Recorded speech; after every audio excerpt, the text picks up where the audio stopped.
ಇಂದು ದಾದಾ ವಿಷ್ಣುವರ್ಧನ್ ಅವರಿಗೆ 75ನೇ ಹುಟ್ಟುಹಬ್ಬ. ರಾಜ್ಯದೆಲ್ಲೆಡೆ ಬಹಳ ವಿಜೃಂಭಣೆಯಿಂದ ಬರ್ತ್ಡೇ ಆಚರಣೆ ಮಾಡಲಾಗ್ತಾ ಇದೆ. ಈ ಹೊತ್ತಲ್ಲೇ ತಮ್ಮ ನೆಚ್ಚಿನ ನಟನೆಗೆ ಸ್ಮಾರಕ ನಿರ್ಮಾಣಕ್ಕೆ ಜಾಗ ಕೊಡುವಂತೆ ಆಗ್ರಹ ಮಾಡ್ತಾ ಇದ್ದಾರೆ ಅಭಿಮಾನಿಗಳು. ಜಿ ಕನ್ನಡ ವಾಹಿನಿ ವೀಕ್ಷಕರಿಗೆ ಸ್ವಾಗತ ಸುಸ್ವಾಗತ. ನಾವಿವತ್ತು ವಿಷ್ಣುವರ್ಧನ್ ಅವರ ಜನ್ಮದಿನದ ಆಚರಣೆ ಮಾಡ್ತಾ ಇರೋ ಜಾಗದಲ್ಲಿದ್ದೀವಿ. ಸೊ ಬನ್ನಿ ಅವ್ರೇನು ಹೇಳ್ತಾರೆ ಕೇಳೋಣ. ಸರ್, ಇವತ್ತು ವಿಷ್ಣುವರ್ಧನ್ ಅವರ ಜನ್ಮದಿನ, ಸೊ ಅದಕ್ಕೋಸ್ಕರ ನೀವು ಇಲ್ಲೆಲ್ಲ ಸೇರಿದ್ದೀರಾ, ಏನು ಅನ್ನಿಸ್ತಾ ಇದೆ ಸರ್?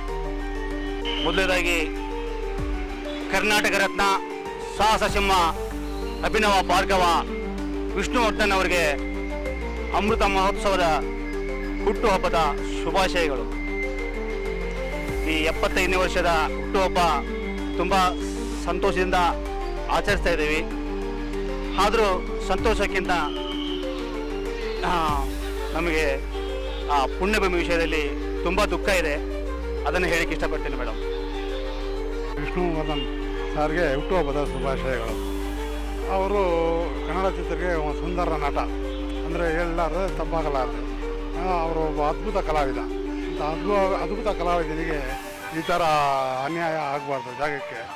ಅದೆಲ್ಲ ಸರ್ಕಾರ ನೋಡಿ ತೀರ್ಮಾನ ತಗೊಂಡು ಅದು ಏನೋ ಒಂದು ಜಾಗ ಅಭಿಮಾನಿಗಳಿಗೋಸ್ಕರ ಏನೋ ಒಂದು ಎಕರೆನೋ 2 ಎಕರೆನೋ ಅವ್ರು ಕೊಟ್ಟು ಅವ್ರಿಗೆ ಸಮಾಧಾನ ಮಾಡಿದ್ರೆ ಅಭಿಮಾನಿಗಳು ಖುಷಿಯಾಗಿರ್ತಾರೆ. ಮೇಡಮ್, ನೈಟು ನಾನು ಫೇಸ್ಬುಕ್ಕಲ್ಲಿ ನೋಡಿದೆ, ನಮ್ಮ ಶ್ರೀನಿವಾಸ್ ಸರ್ ಅವರು ಏನೋ ಜಾಗ ಕೊಡ್ತಾ ಇಲ್ಲ, ಅದನ್ನು ಕ್ಯಾನ್ಸಲ್ ಮಾಡಿದ್ದಾರೆ ಅಂತಂದು ಏನು ಹೇಳಿದರು.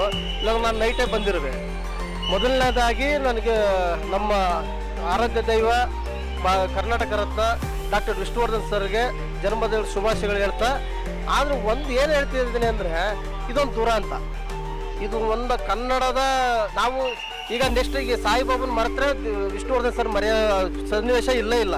ಯಾಕಂದ್ರೆ ಅವ್ರು ಆಧ್ಯಾತ್ಮಿಕ ಹೋಗ್ಬಿಟ್ಟಿದ್ರು. ಬಟ್ ಇದರಿಂದ ಏನೋ ಸ್ವಲ್ಪ ರಾಜಕೀಯ ಅದು ಇದು ಅಂದ್ಕೊಂಡು ನಮ್ಮ ದಣಿಗಳಿಗೆ ಈ ಥರ ಆಗೋದು ಯಾವ ಅಭಿಮಾನಿಗಳಿಗೂ ಇದು ಒಳ್ಳೇದಲ್ಲ. ಅವರ ಸೇವೆಯನ್ನ ಪರಿಗಣಿಸಿ ಇತ್ತೀಚೆಗೆ ಕರ್ನಾಟಕ ರತ್ನ ಪ್ರಶಸ್ತಿ ಕೊಟ್ಟಿರೋದು ಕೂಡ ಸ್ವಾಗತ.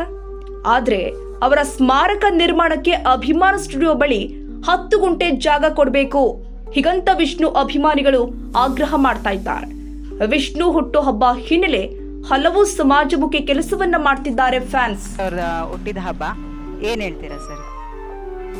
ಭಾರಿ ನೋವಿನಿಂದ ನಾನು ಇವತ್ತು ಅಭಿಮಾನ ಸ್ಟುಡಿಯೋದಲ್ಲಿ ಆ್ಯಕ್ಚುಲಿ ನಾವು ಕಳೆದ 4 ವರ್ಷಗಳಿಂದ ಮಾಡ್ಕೊಂಡು ಬರ್ತಾ ಇದ್ವಿ ನಮ್ಮ ಟ್ರಸ್ಟ್ ಮತ್ತು ಸಂಘಟನೆಯಿಂದ. ಈ ಬಾರಿ ನಾನು ಹೈಕೋರ್ಟ್ಗೆ ಹೋಗಿದ್ದೆ. ಹೈಕೋರ್ಟಲ್ಲೂ ಸಹ ನಮಗೆ ಅನುಮತಿ ಕೊಡಲಿಲ್ಲ ಅಭಿಮಾನ ಸ್ಟುಡಿಯೋದಲ್ಲಿ ಮಾಡೋಕ್ಕೆ, ಮತ್ತು ಸರ್ಕಾರದವರು ಕೊಡಲಿಲ್ಲ. ಹಾಗಾಗಿ ಅಭಿಮಾನ ಸ್ಟುಡಿಯೋ ವಿರುದ್ಧ ನಾನು 3 ಕೇಸ್ ಇದು ಮಾಡಿದ್ದೀನಿ. ಅವರು ನನ್ನ ಮೇಲೆ 6 ಕೇಸ್ ಹಾಕಿದ್ದಾರೆ. ಕೋರ್ಟ್ನಲ್ಲಿದೆ ಪ್ರಕರಣ.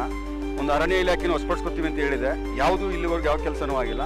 ಹಾಗಾಗಿ ನಾವು ಅಭಿಮಾನ ಸ್ಟುಡಿಯೋದಲ್ಲಿ ಮಾಡೋಕ್ಕೆ ಕಾರ್ಯಕ್ರಮ ಈ ವರ್ಷ ಆಗಿಲ್ಲ. ಇವತ್ತೇನು ನಮ್ಮ ವಿಷ್ಣು ಕಟ್ಟೆಗಳ ಗೆಳೆಯರ ಬಳಗ ನಾವು ನಾರಾಯಣನವ್ರ ನೇತೃತ್ವದಲ್ಲಿ ಇವತ್ತು ನಾವಿಲ್ಲಿ ಕಾರ್ಯಕ್ರಮ ಮಾಡ್ತಾಯಿದ್ದೀವಿ. ಈ ಏರಿಯಾ ಭಾಗದ BJP ಕಾರ್ಪೊರೇಟರ್ಗಳಾದ ನಮ್ಮ ಹನುಮಂತಿಯವರಿರ್ಬೋದು, ರಮೇಶ್ ರಾವ್ ಇರ್ಬೋದು, ಅವರ ಒಂದು ಸಮ್ಮುಖದಲ್ಲಿ ಇವತ್ತು ಇಲ್ಲಿ ಕಾರ್ಯಕ್ರಮನ ನಾವು ಆಯೋಜನೆ ಮಾಡಿದ್ದೀವಿ.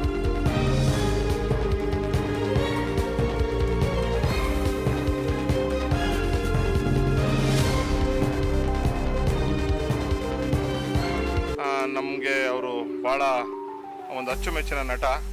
ಅವರು ಕನ್ನಡ ಚಿತ್ರರಂಗದಲ್ಲಿ 200 ಚಿತ್ರಗಳನ್ನ ಪೂರೈಸಿ ಭಾಳ ಹೆಗ್ಗಳಿಕೆಗೆ ಹೆಸರಾದಂಥ ನಟ, ನಮಗೆಲ್ಲ ಭಾಳ ಇಷ್ಟವಾದಂಥ ನಟ ಡಾಕ್ಟರ್ ವಿಷ್ಣುವರ್ಧನ್ ಅವರು.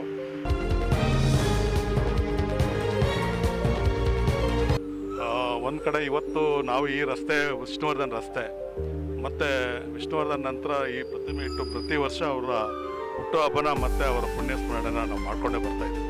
ಎಲ್ಲ ಉತ್ತರಳ್ಳಿ ಸುತ್ತಮುತ್ತಲು ಮತ್ತು ಕೃಷ್ಣ ಲೇಔಟು ಎಲ್ಲ ಅಭಿಮಾನಿಗಳು ಸೇರಿ ನಾವು ಮಾಡ್ತಾಯಿದ್ದೀವಿ. ಅದೇ ದುರಂತ ನಮ್ಮ ರಸ್ತೆಯಲ್ಲೇ ಅವರ ಒಂದು ಕೊನೆಯ ಅಂತಿಮ ಪಯಣ ಆಗಿದ್ದು. ಆದರೆ ಇವತ್ತು ಇತ್ತೀಚೆಗೆ ಅದನ್ನು ತೆರವುಗೊಳಿಸಿದ್ದು ಬಹಳ ಆಘಾತ ಆಗಿದೆ ಅಭಿಮಾನಿಗಳಿಗೆ. ಅದು